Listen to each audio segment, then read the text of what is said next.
થોડા સમય પહેલા માયાભાઈ આહિરના પુત્ર જયરાજ આહિર ઉપર મારવાનો આક્ષેપ લાગ્યો હતો, ત્યારે હવે ચૂંટણી સમયે માયાભાઈની દીકરી પણ વિવાદમાં આવ્યા છે। સમગ્ર મામલો શું છે, કોના દ્વારા આક્ષેપો કરવામાં આવ્યા છે અને અત્યારે આ વિવાદ કેમ ચર્ચામાં આવ્યો છે, સમગ્ર વિષયને લઈને વિગતે વાત કરીએ। નમસ્કાર, હું હંસિની અને તમે જોઈ રહ્યા છો નિર્ભય ન્યૂઝ।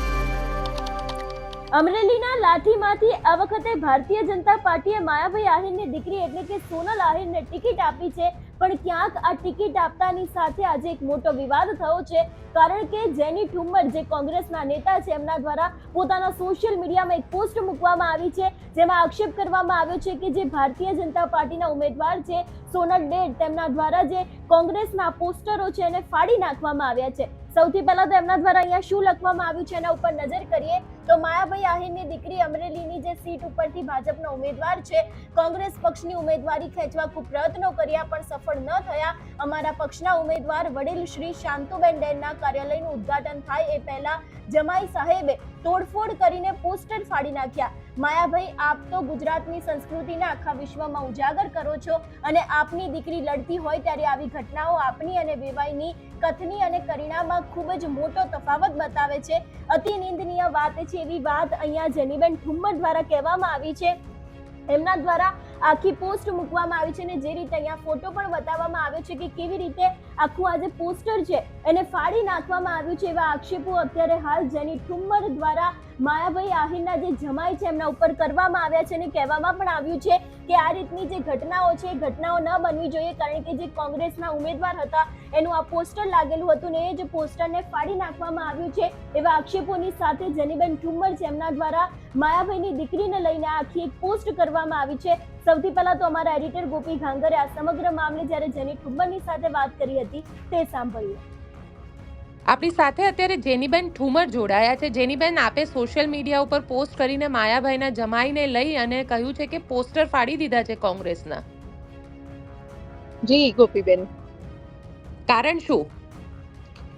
કારણ કે અત્યારે ચાવંડ તાલુકા પંચાયતની ચૂંટણીઓ ખૂબ આમ જોઈએ તો ચર્ચાનો વિષય બની ગઈ છે। ચાવંડ તાલુકા પંચાયતના ઉમેદવાર તરીકે અમારા જ્યારથી જાહેર થયા છે ત્યારથી આજ દિવસ એટલે ગઈકાલે ફોર્મ પરત ખેંચવાના દિવસ સુધી સમાજના ખૂબ મોટા આગેવાનો એમને ફોર્મ ઉમેદવારી પરત ખેંચવા માટે અનેક પ્રકારના દબાણો કર્યા। આનાથી અજાણતાથી પરિવારમાં પરિસ્થિતિ આવી થશે, સમાજની પરિસ્થિતિ આવી થશે, બીજી ત્રીજી કેટલા પ્રકારે જે પ્રમાણે પ્રેશર આપવામાં આવ્યું, મને લાગે છે કે સૌથી પહેલા તો આટલા મોટા પ્રતિષ્ઠિત વ્યક્તિની જ્યારે દીકરી લડતી હોય ત્યારે ત્યાં જ એમના જ સમાજનો વડીલ બેન લડતા હોય ત્યારે આ પ્રકારની ઉશ્કેરવાની કે ઉમેદવારી પરત ખેંચવાની જે વાતો થઈ એ ખૂબ દુઃખદ કહેવાય, કારણ કે ભારતીય સંસ્કૃતિને આખા દેશ વિદેશમાં એનો પ્રચાર પ્રસાર કરવા માટે માયાભાઈ આહિરનું નામ એટલે ખૂબ મોટું નામ કહેવાય। હું પણ એમને વ્યક્તિગત રીતના ચાહું છું, જે પ્રમાણે એમની જે આખી સનાતન સંસ્કૃતિને ઉજાગર કરવા માટેના પ્રયાસો હોય, પણ જ્યારે પોતાની દીકરી લડતી હોય ત્યારે એમની પણ જવાબદારી આવતી હોય છે કે મારા જ્યાં પણ લોકશાહીને જીવંત રાખવા માટે મેં વાતો કરી છે એ એટલીસ્ટ મારા પરિવારનો કોઈ પણ સભ્ય જ્યારે ઉમેદવાર હોય ત્યાં કોઈ આવા પ્રકારના હથકંડા ન થાય। પણ આજે કાર્યાલયનું સાંજે ઓપનિંગ હતું, એના માટેના બેનરો લગાડેલા હતા। બેનરો એ વિસ્તારમાં એમના જ પરિવારના જ્યારે વડીલ લડતા હોય અને ત્યારે ફાટે એ ખૂબ દુઃખદ કહેવાય ગોપીબેન। જી, પણ એમના જ જમાઈએ આ બેનર ફાડ્યા એના માટેના તમારી પાસે કારણ કે એ લોકો તો એવું કહેશે કે અમે નથી ફાડ્યા। હવે જો કોઈ જમાઈ નીકળ્યા છે તો જમાઈ જ ફાડ્યા એટલે પોત ફાડવા તો નીકળે નહીં, કોમન સેન્સ છે। તમને મને ખબર પડે, મારે જ્યારે કંઈ પણ કરવું હોય, હું પોતે પ્રતિષ્ઠિત આગેવાન છું, મારે તો એક બે છોકરા જ મોકલવાના હોય, એટલે નથી ફાડ્યા અને આની બધી વાતો અને ઘટનાઓ આની બધી ઊંડાણમાં જશું તો ચૂંટણી પૂરી થઈ જશે। સીસીટીવી ના ફૂટેજ અમે પણ મંગાવ્યા છે ને ઝૂમ કરીને છોકરાઓ કોણ છે, કોની સાથે જોડાયેલા છે એની ખૂબ સ્પષ્ટતા અમે કરવાના જ છીએ, એટલે એમાં નથી ફાડ્યા તો સારી વાત કહેવાય। મોનિલભાઈ પોતે ફાડવા માટે નહીં નીકળ્યા હોય તો કોણે ફાડ્યા? જો નથી ફાડ્યા તો સાબિત કરો ને કે અમે નહોતા, આ હતા ને આ છોકરાઓ સાથે અમારા કોઈ કનેક્શન નથી. ને એ મીનવાઇલ અમે પણ સાબિત કરીએ કે સીસીટીવીમાં આ છે, આ કોની સાથે જોડાયેલા છે. એટલે એને સમય જશે, અત્યારે સમય ઓછો છે, એટલે એમની સાથે આ બધી વાતોમાં નહીં પડીને આપણે લોકશાહી ઢબે અને ખૂબ સારી રીતના ચૂંટણીઓ લડીએ. તમે બંને ડેર પરિવારના જ આગેવાનો ઉમેદવારી કરી રહ્યા છો, ત્યારે આ અશાંતિ દોડીને કરવાનો કોઈ મતલબ નથી, મને એવું લાગે છે. પણ અમરેલીના લોકસભાના ગત ઉમેદવાર તરીકે મારે બોલવી મારી ફરજ આવે. વિધાનસભાનું નેતૃત્વ વિરજીભાઈ ઠુમર કે જેઓ મારા પિતાશ્રી છે, એમણે લાઠી વિધાનસભાનું નેતૃત્વ કર્યું છે, એટલે મારી એ પણ ખૂબ અંગત ફરજ આવે કે મારા ઉમેદવાર કોઈ પણ પરિસ્થિતિમાં ચૂંટણી લડતા હોય તેમને મારે પ્રોટેક્ટ કરવા જોઈએ. જી ગોપીબેન.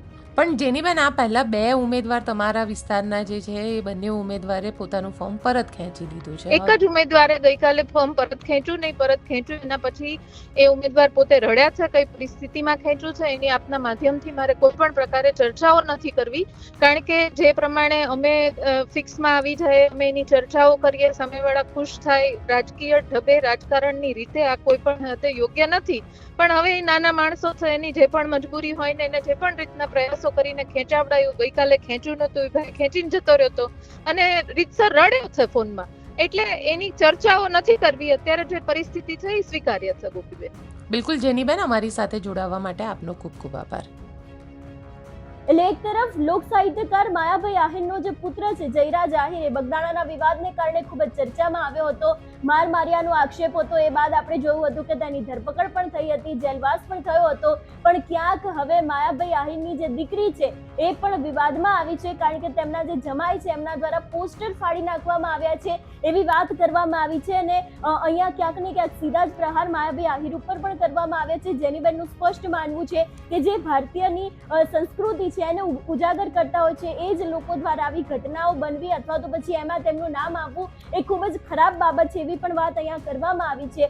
જોવાનું રહેશે કે હવે આ સમગ્ર મામલે કયા ખુલાસા થાય છે. તમારું શું માનવું છે આ વિષયને લઈને અમને કમેન્ટ કરીને ચોક્કસથી જણાવજો. તેની સાથે અમારી ચેનલ નિર્ભય ન્યૂઝને લાઇક, શેર અને સબસ્ક્રાઇબ કરવાનું ભૂલશો નહીં. નમસ્કાર.